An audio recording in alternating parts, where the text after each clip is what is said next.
The barrier to entry to start a business is never been lower, and it'll continue to become lower. Why? Because technology is naturally is deflationary in nature, right? Yeah. I mean, it effectively costs zero.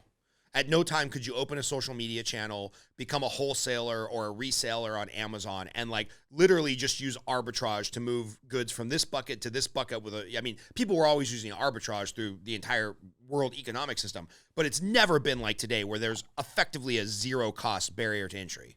Yeah. So you've never been able to be this entrepreneurial for such a little upfront money, right? Now, does that change the fact that 94% of people are not meant to be entrepreneurs? I don't know. Gino Wickman, who wrote The Entrepreneurial Leap, talks about that.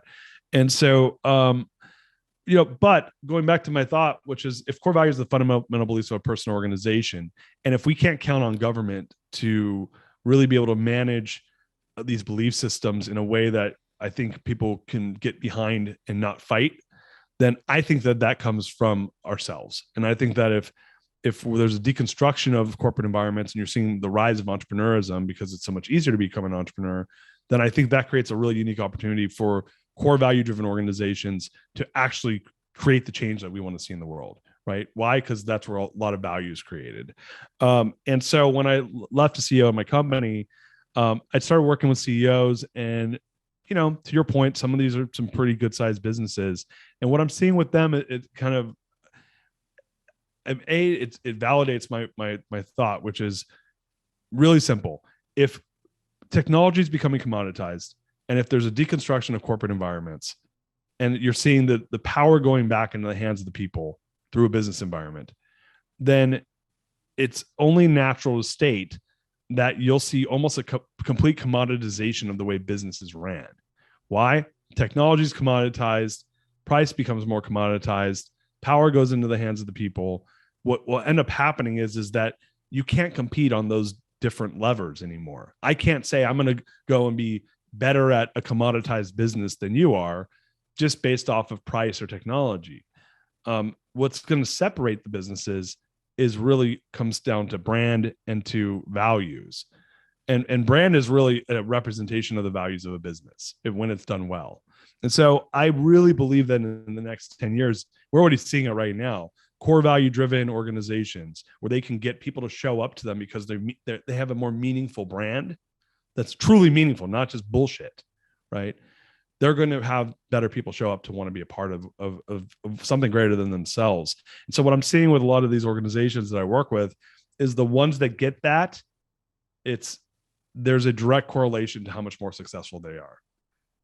Because they get the one thing that matters most to the people that want to come work for them, which is that those folks want to be a part of something greater than themselves. And it puts them in a position where they can compete for talent in a much more effective way.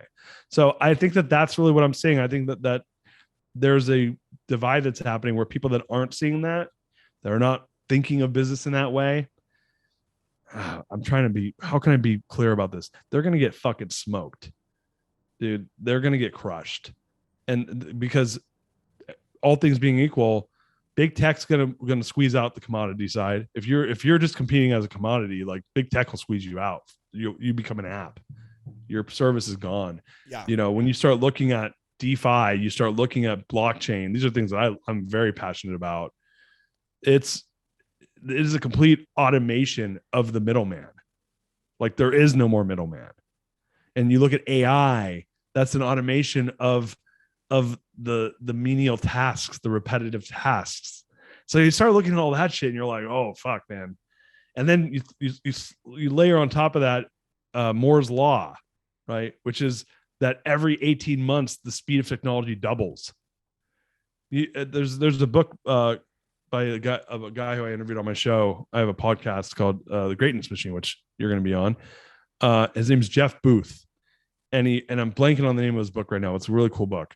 And basically he talks about that because of Moore's law, that we have this massive revolution that's happening in business. And it's because the speed technology is moving so fast that we as human beings cannot understand exponential growth. Our brains just aren't wired to do it.